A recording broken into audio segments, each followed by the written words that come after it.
먼저 유대인 사회에 대해서 우리가 한번 살펴보겠습니다. 우리가 살고 있는 이 몬트리올 광역시에 유대인들이 약 몇 명이나 살고 있는지 혹시 여러분 아십니까? 몬트리올 전체 광역시에 유대인 인구가 약 10만 명이라고 합니다. 가장 많은 유대인들이 사는 지역 세 곳을 꼽으라고 한다면 어디일 것 같습니까? 예, 맞습니다. 예, 꽃생류하고 그다음 웨스트 마운트 그리고 햄스테드 이 세 곳에 가장 많은 유대인들이 살고 있다고 합니다.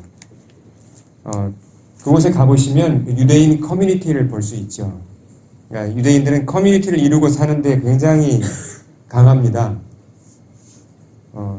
물론 그 유대인들이 몬트리올에 뭐 병원도 세우고 여러 가지 기여도 하고 교류가 있지만 그러나 다른 민족과 이렇게 같이 섞어서 뭔가 교류하는 것에서는 굉장히 까다로워요. 우리가 잘 알고 있죠. 다른 민족과 어울리지 않습니다. 1세기에 유대인들도 마찬가지였습니다.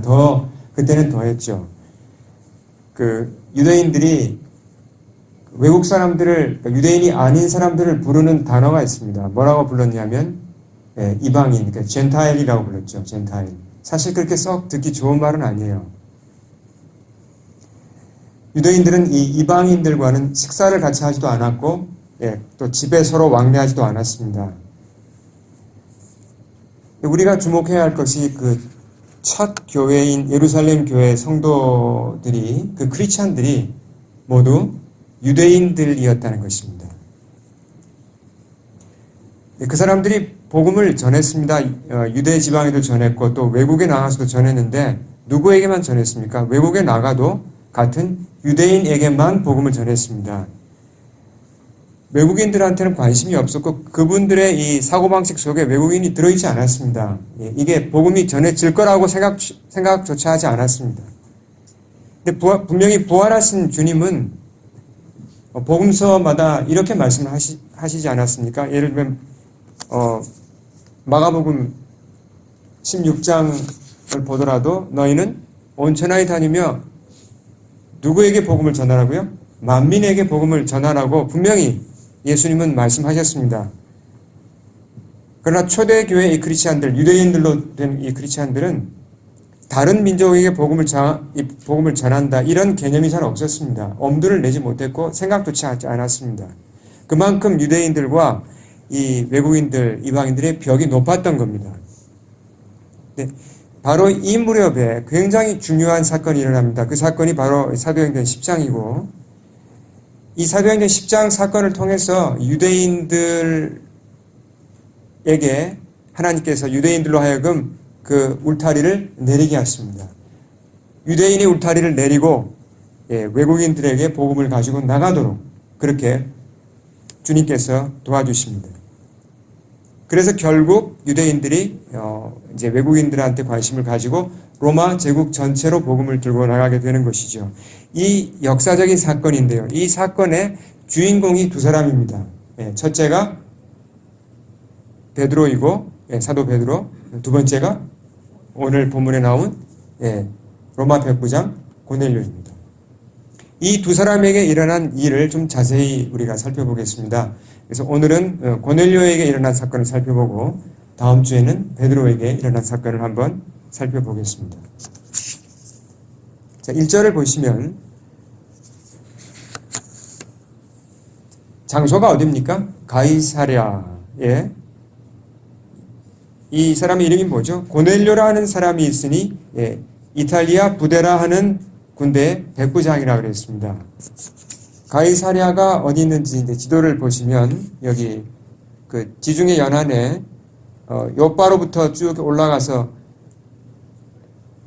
항구 도시 가이사랴 거기 이제 로마 군대가 주둔하고 있었는데요. 이 가이사랴는 사실 신도시입니다. 원래 있던 전통 도시가 아니고 그 헤롯 대왕이 그 기원전 한 몇 년에 로마에게 잘 보이려고 만든 도시예요. 그래서 도시 이름이 가이사랴, 그러니까 가이사 아구스토라는 이름이 도시 이름이 들어간 거죠. 헤롯 대왕이 굉장히 약삭빠르게 정치를 잘하고 또 이렇게 아부도 잘한 것 같아요. 그렇게 해서 만들어진 도시인데 오늘날까지 이렇게 남아있고 제가 찾아보니까 이렇게 로마식 상수도가 아직도 남아있더라고요. 이런 도시에 고넬료의 직업이 뭐라 그랬죠? 로마 백부장이었습니다. 이 지역을 통치하는 로마 총독, 우리가 로마 총독 그러면 생각나시는 분 있죠? 우리 빌라도, 이때는 빌라도는 이제 물론 아닌데, 로마 총독의 관저가 바로 가이사랴에 있었습니다. 예루살렘에는 가끔 파견을 나갔고, 자기 본래 관저는 가이사랴에 있었죠. 그러니까 로마 군대가 큰 군대가 주둔하는 곳이고, 거기에 여러 백부장 가운데 한 사람이 고넬료입니다. 백부장 그러면 밑에 100명의 부하가 있는 이제 장교니까 오늘날 우리식으로 말하면 어느 정도 계급에 어느 정도 책임진 사람일까요? 군대에서 아마 한 중대장 정도, 한 대위라든지 이 정도의 그런 이제 지위겠죠. 백부장들은 이렇게 부하들을 이끌고 전투에 참여하기도 했고 또 이스라엘과 같은 곳에서는 치안 유지를 많이 담당했습니다. 그러니까 굉장히 노련한 군인입니다. 대개 이런 로마 백부장 이런 장교들이 식민지 백성의 종교에 관심이 있겠습니까? 관심 없습니다. 무슨 재미가 있다고 그런 데 관심을 가집니까? 하지만 고넬료는 달랐습니다. 이 사람은 여호와 하나님께 깊은 관심을 가지고 있었습니다. 그 집과 그 가족이 다 그렇게 관심이 있다고 했는데 2절 표현이 굉장히 주목해서 봐야 될 부분입니다. 한번 같이 2절을 읽어보겠습니다. 그가 경건하여 온 집안과 더불어 하나님을 경외하며 백성을 많이 구제하고 하나님께 항상 기도하느니. 자, 이 표현에서 보시면 그가 경건하여 하나님을 경외했다는 표현이 하나님을 믿는 자, 신자라는 표현입니다. 그 당시 이렇게 외국인들이, 유대인도 아닌 외국인들이 여호와 하나님을 어떻게 알 수 있었을까요? 그렇잖아요. 그 당시 성경도 널리 보급된 것도 아니고 거의 유일한 길이 뭐냐면 외국인들이 여호와 하나님을 알 수 있는 거의 유일한 길은 유대인의 회당에 가는 것이었습니다. 다행히 유대인들이 외국인들에게 배려한 것이 있습니다. 회당 예배에 외국인들이 들어올 수 있게 했습니다. 잘 모르셨죠? 유대인들이 이렇게 또 열린 부분이 있습니다. 물론 외국인 가운데 정말 여호와 하나님께 깊은 관심을 가진 사람들을 받아줬습니다. 근데 뒷줄에 앉혀요. 유대인 자격을 준 건 아니고 앉아서 성경 봉독을 들을 수 있고 설교를 들을 수 있게 했습니다. 그러니까 거의 틀림없이 이 고넬료와 그 가족은 유대인 회당 예배에 참석하면서 여호와 하나님께 대한 말씀을 듣고 그렇게 신앙을 갖게 된 것을 우리가 알 수 있습니다.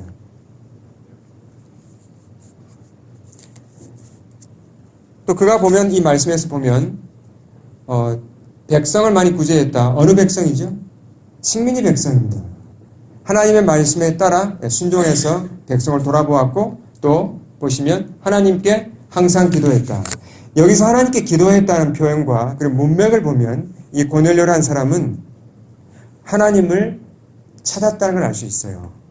좀 알게 됐고 좀 더 알게 됐지만 좀 더 하나님을 더 알고 싶다. 좀 더 분명히 알고 싶다. 그런 간절한 마음을 가지고 하나님을 찾는 사람이라는 것을 알 수 있습니다. 자, 굉장히 중요한 질문입니다. 왜 로마 백부장인 그가 여호와 하나님을 이처럼 찾았을까요? 왜 그렇게 더 알고자 했을까요? 물론 오늘 본문에 답이 나와 있지는 않습니다. 그러나 우리가 이제 짐작해 볼 수는 있습니다. 어떤 계기가 있었을까요? 어떤 계기로 이 로마 백부장이 여호와 하나님을 이렇게 간절히 찾게 됐을까요? 겉으로는 강한 군인이지만 속으로는 자신의 인생의 의미를 알지 못해서 방황하던 중에 하나님께 이렇게 관심을 갖게 된 게 아닐까. 그럴 가능성이 있겠죠. 아니면 전쟁을 많이 치르고 그러면서 사람도 죽일 수도 있고 어떤 깊은 죄책감을 해결하지 못해서 고민하다가 여호와 하나님을 알게 되고 그래서 용서를 구하기 위해 나왔다가 하나님을 알게 됐을 수도 있을 것입니다. 잘은 모르지만 어떤 계기를 통해서 고넬료는 여호와 하나님을 알게 된 것입니다. 사실 유대인에게만 여호와 하나님이 필요한 게 아니잖아요. 로마인, 헬라인, 캐나다인, 미국인, 한국인 다 필요하죠. 세상 모든 사람에게 하나님이 필요합니다. 하나님을 만나지 않고는 어느 누구도 영혼의 이 방황을 끝낼 수 없습니다. 자, 고넬료가 이처럼 하나님을 찾고 하나님을 만나고자 했을 때 하나님이 어떻게 하셨습니까? 그를 만나 주셨습니다. 예. 그리고 더 그에게 다가와 주셨습니다. 오늘 본문대로 하루는 그 오후 3시경에 그가 기도하고 있었다고 했습니다. 참 독특합니다. 오후 3시면 보통 우리는 어떤 시간입니까? 열심히 일을 하거나 아니면 이제 뭐 좀 쉬고 있거나 그런 시간일 것 같은데 오후 3시에 기도했다고 그랬습니다. 그때 놀랍게도 비전 가운데 주의 사자가 그를 찾아왔습니다.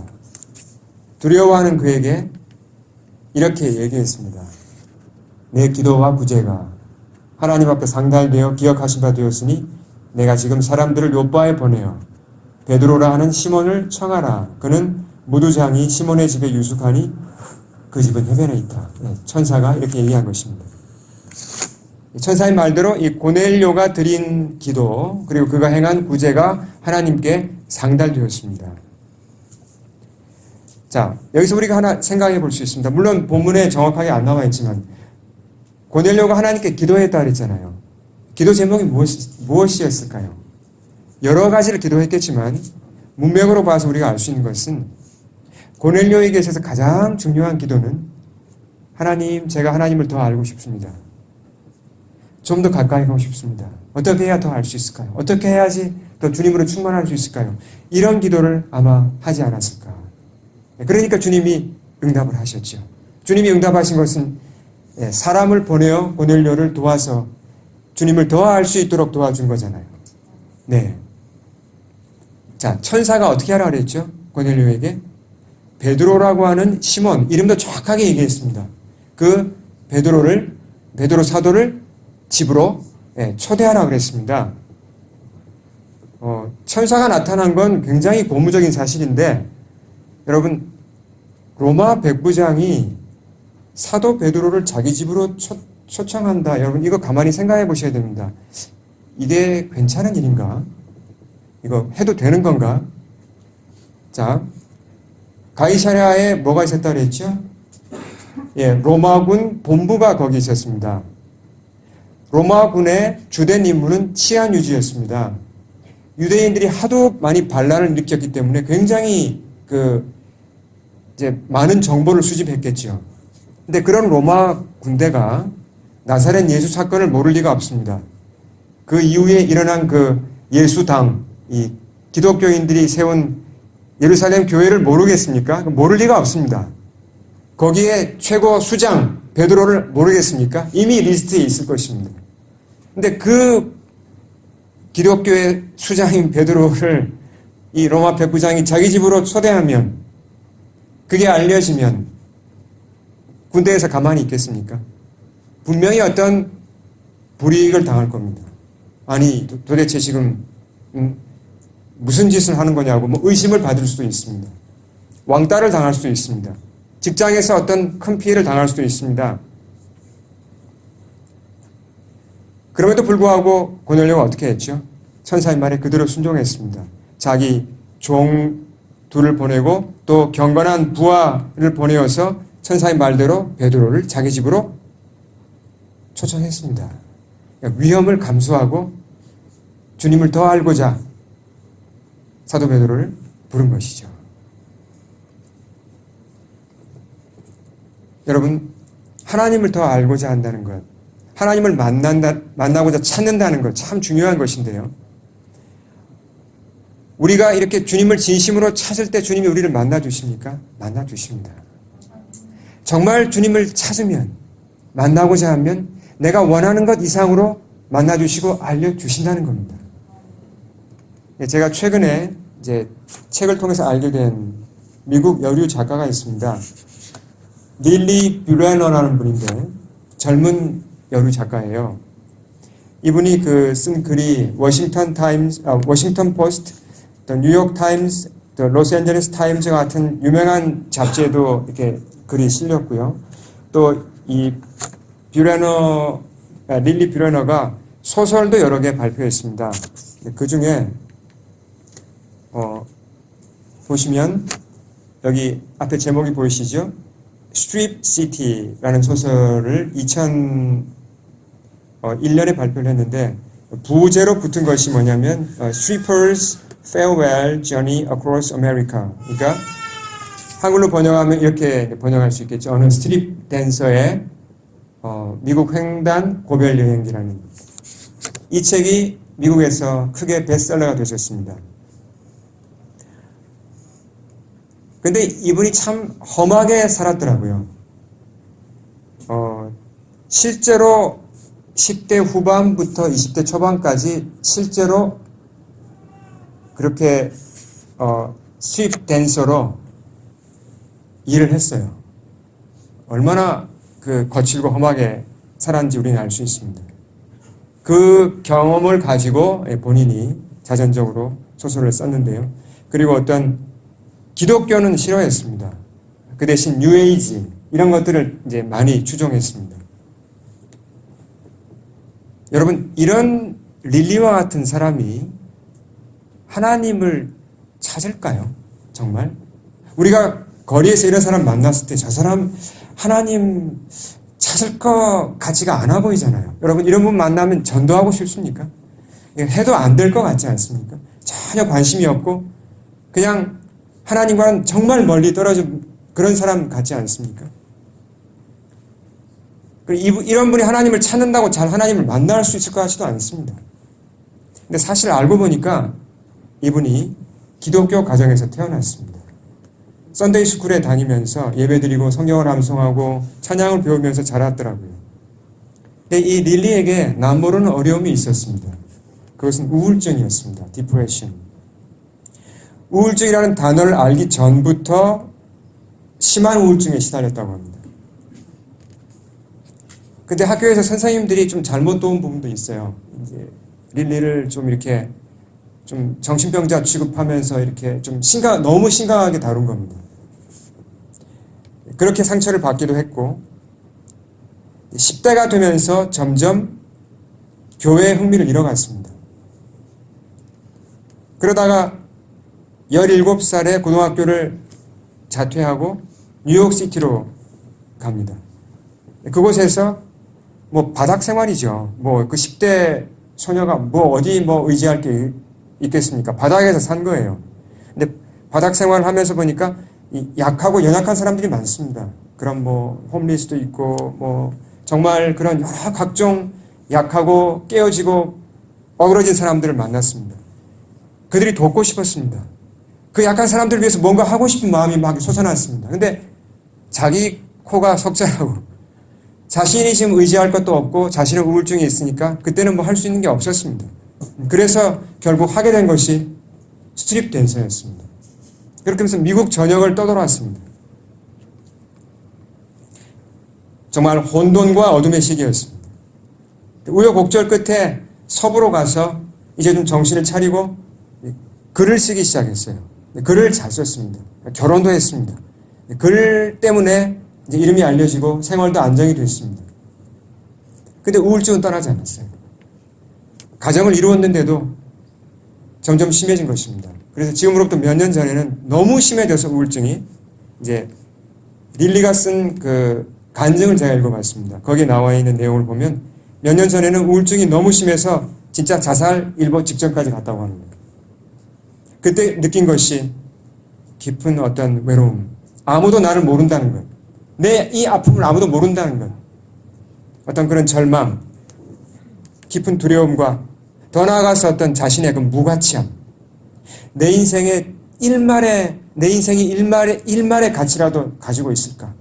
어떤 깊은 이 무의미와 무가치함에 시달린 것입니다.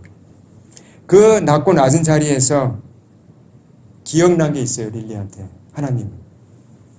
어렸을 때 주일학교에서 배웠던 그 하나님 기억난 겁니다. 근데 그때 돌아가고 싶어도 사실 너무 멀리 왔지 않습니까? 돌아갈 수 있을까? 그런 두려움이 있었겠죠. 그러나 정말 가느다란 희망을 가지고 하나님을 찾기 시작했습니다. 간절히 기도했던 게 뭐냐면요. 하나님께 기도했던 게 하나님 제 인생에도 어떤 가치가 있다는 걸 좀 제가 찾았으면 좋겠습니다. 저를 도와주세요. 이런 기도를 했다고 합니다. 하나님이 응답하셨어요. 그렇게 약하게 하나님을 찾았는데 하나님이 응답하기 시작한 겁니다. 마음을 편안하게 해주시고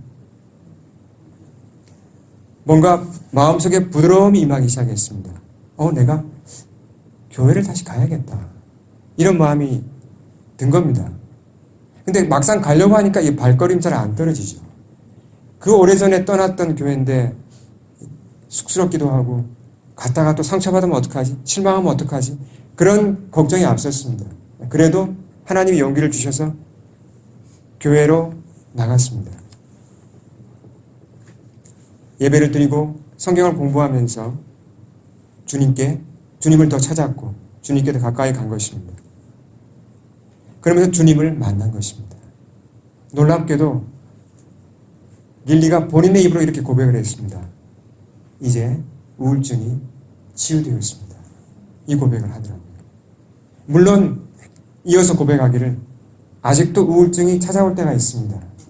하지만 이제는 다른 게 있습니다. 그게 뭐냐면 우울증이 찾아와도 그리스도 예수에 대한 믿음을 가지고 예수님을 믿기 때문에 믿음 안에서 이제 이 우울증을 어떻게 내가 다루는지 어떻게 싸우는지를 압니다. 그렇게 고백을 합니다. 그게 치유받은 것이죠. 올해 얼마 전에 이분이 다시 책을 내었습니다. 제가 읽어보지는 않았는데 제목이 참 놀랍습니다. Grace for Amateurs. 그러니까 아마추어들을 위한 은혜. 여기서 자신이 어떻게 다시 하나님께로 돌아오게 되었는지 그 돌아온 회개의 여행에 대해서 쓰고 있습니다. 아마 이 책이 여러 미국 독자들로 하여금 하나님께 돌아가고자 하는 그런 소원을 심어줄 것이라고 저는 생각합니다. 이미 이름 있는 젊은 여류 작가이거든요. 이분이 주님께로 돌아와서 자신의 이렇게 간증을 책으로 썼다는 것이 얼마나 이것이 고무적인 사실인지 모릅니다. 여러분, 릴리가 하나님을 찾았을 때 하나님은 만나주셨습니다. 아멘. 예레미야서를 보시면 우리가 기억하는 말씀이 있습니다. 참 놀라운 말씀인데요. 이건 약속입니다. 변함없는 약속입니다. 우리 같이 한번 읽어볼까요? 너희가 온 마음으로 나를 구하면 나를 찾을 것이요 나를 만나리라. 구하면, 하나님을 구하면 반드시 하나님 우리를 만나주십니다. 아멘. 근데 문제가 뭐냐면요. 우리가 하나님을 찾지 않는다는 겁니다. 간절히 찾지 않을 때가 많습니다. 적당히 찾거나 아니면 그렇게 특별한 수고를 안 하려고 해요. 어떻게 되겠지. 그렇게 지낼 때가 참 많다는 것입니다. 정말 하나님을 찾기 위해 내가 어느 정도 수고를 하는가, 어느 정도 마음을 바치는가, 우린 돌아봐야 합니다. 백부장 고넬료가 베드로를 자기 집에 초대하는 것 위험한 일이었습니다. 하나님을 알고자 했기 때문에 그 위험을 감수한 거죠. 우리에게 그런 간절함이 있습니까? 우린 돌아봐야 합니다. 이번에는 하나님 편에서 한번 생각해 보겠습니다. 고넬료가 하나님을 찾았죠. 그럼 하나님은 뭐하고 계셨습니까? 사실 하나님은 고넬료를 만나주시고자, 그를 도와주시고자 더 많은 준비를 하고 계셨습니다. 자, 가이사랴에서 그리 멀지 않은 곳 요빠에 누가 와 있었죠? 베드로가 와 있었습니다. 근데 베드로는 아직 고넬료를 만날 준비가 되어 있지 않았어요. 이 사람이 크리스찬이지만 유대인이잖아요. 그러니까 이방인의 집에 갈 준비가 안 되어 있었습니다. 유대인의 법에 따르면 못 가거든요. 하나님이 베드로를 어떻게 준비시키셨습니까? 네, 베드로에게 환상을 보여주시고 그 유대인의 벽을 깨고 울타리를 깨고 이방인에게 나가도록 특별하게 그렇게 하나님께서 베드로를 준비를 시키셨습니다. 누구를 도와주려고요? 고넬료를 도와주려고. 이렇게 해서 베드로와 6명의 크리스찬들이 고넬료의 집으로 가게 됩니다. 그리고 베드로가 고넬료와 그 집안 사람들에게 복음을 전하죠. 그때 성령님이 오십니다. 참 놀랍죠. 그리고 그들이 모두 방언을 말하며 하나님을 찬양합니다. 정말 아름다운 이런 만남이 이루어진 것입니다. 여러분, 이렇게 해서 고넬료가 받은 선물, 하나님을 찾고 더 알고자 해서 받은 선물이 무엇입니까? 성령님을 받은 것입니다. 주님을 더 알게 되고 하나님의 자녀가 되면서 성령님 받게 된 것입니다. 이보다 더 값진 선물이 어디 있습니까? 충분한 그 자신의 희생과 위험을 감수한 것에 그럴 만한 가치가 있는 최고의 선물이죠. 네, 우리가 하나님을 찾는 얘기를 하고 있습니다. 우리가 이 세상에 살다 보면 이 세상은 지금 타락한 세상이고 깨어진 세상이기 때문에 우리가 절대로 환난을, 어려움들을, 문제를 피할 수 없습니다. 우린 그런 시련을 만납니다. 시련에 부딪혔을 때 사람들이 보이는 반응이 크게 두 가지죠. 첫째는 보통 하나님을 원망합니다. 평소에는 하나님을 찾지도 않던 분들도 이상하게 어려운 일이 닥치면 하나님 얘기를 하더라고요. 왜 하나님이 계시면 이런 일이 일어나냐고? 평소에 좀 잘 믿으시지 왜 그때 와서 그런 말씀하시는지 제가 잘 모르겠는데 이해는 됩니다. 우리가 그렇게 반응하는 것도 이해는 되죠. 그렇게 하나님을 원망하는 분들이 있는 반면 시련 앞에서 하나님을 더 간절히 찾는 분들이 있습니다. 제가 제 장모님 얘기를 잠깐 하겠습니다. 제 아내의 허락을 받아서 제가 이 얘기를 좀 나누겠습니다. 아시는 것과 같이 지난 화요일에 한국으로 잘 가셨습니다. 지금 이제 한국에서 잘 쉬고 계신데 2달 동안 장모님이 저희 집에 계시면서 이제 다시 한국으로 가시니까 장모님의 빈자리가 참 크게 느껴집니다. 이렇게 맛있는 밥도 해주시고 제가 참 좋았는데 함께 지내는 동안에 우리 가족이 식사를 할 때 가끔 이제 우리가 전체가 모여서 식사를 할 때가 있습니다. 이제 아이들과 저와 제 아내와 장모님이 저희 장모님이 식사 기도를 하세요. 식사 기도에서 은혜 받는 일이 좀 드물잖아요. 제가 식사 기도에서 은혜를 받았습니다. 때마다. 왜 그러냐면 이 기도하시는 장모님에게서 저는 하나님께 대한 깊은 신뢰가 그냥 확 느껴집니다. 제 마음에 감동이 일어납니다. 그런 일들이 반복해서 있었어요. 장모님이 계실 동안. 참 평안함을 가지고 계신 분입니다. 하나님께 대한 깊은 신뢰가 있는 분입니다. 저에게까지 그 믿음이 전해집니다. 사실 장모님이 많은 시련을 겪으신 분입니다.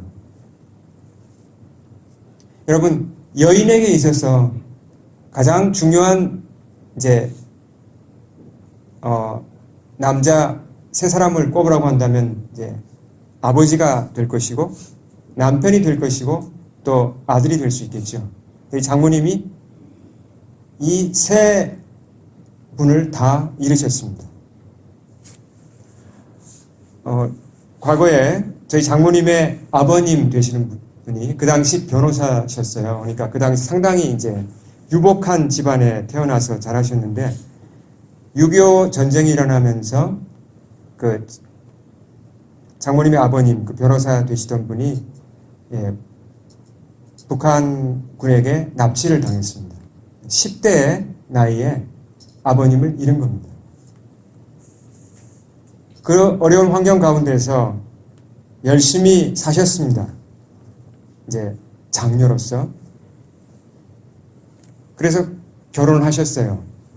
결혼한 이제 분이 저에게는 이제 장인어른이죠. 근데 전 장인어른을 한 번도 뵌 적이 없습니다. 결혼하고 이렇게 아이 셋을 낳고 셋이 태어나고 잘 사셨는데 이제 남편이 어느 날 갑자기 쓰러지셨고 쓰러진 지 3일 만에 돌아가셨습니다. 그때 장모님의 나이가 40이셨어요. 40에 10대 자녀 셋을 데린 홀어머니가 된 겁니다. 그럼 이것보다 더 고통스러운 일을 세상에서 찾기 어려울 것입니다. 그래도 열심히 아이들을 키우셨습니다. 세 자녀가 다 이제 장성했고 다 결혼했습니다.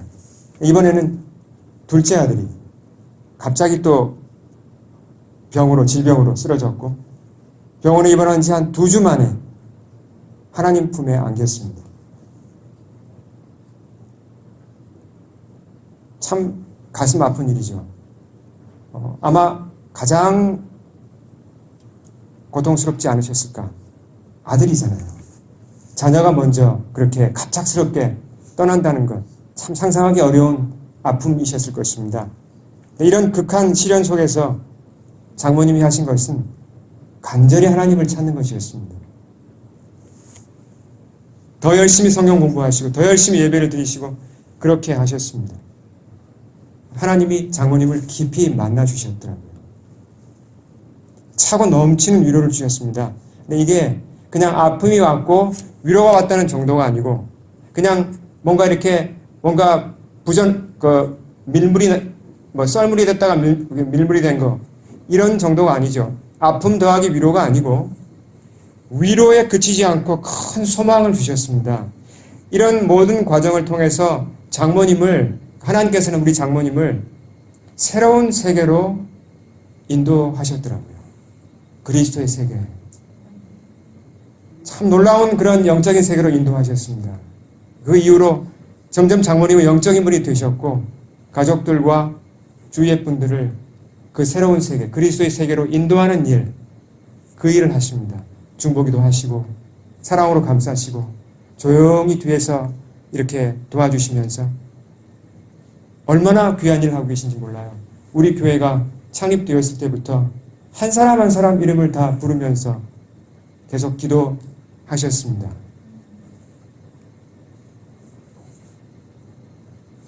우리가 어려운 일을 만났을 때 우린 다시 한번 결정해야 합니다.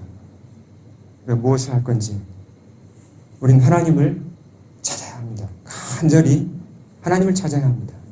주님이 우리를 반드시 만나주시고 우리가 그전에 알지 못했던 더 큰 소망과 그런 놀라운 비전을 보게 할 것입니다. 아멘. 우리 예레미야서를 읽고 같이 기도하겠습니다. 너희가 온 마음으로 나를 구하면 나를 찾을 것이요 나를 만나느라. 아멘. 같이 기도하겠습니다.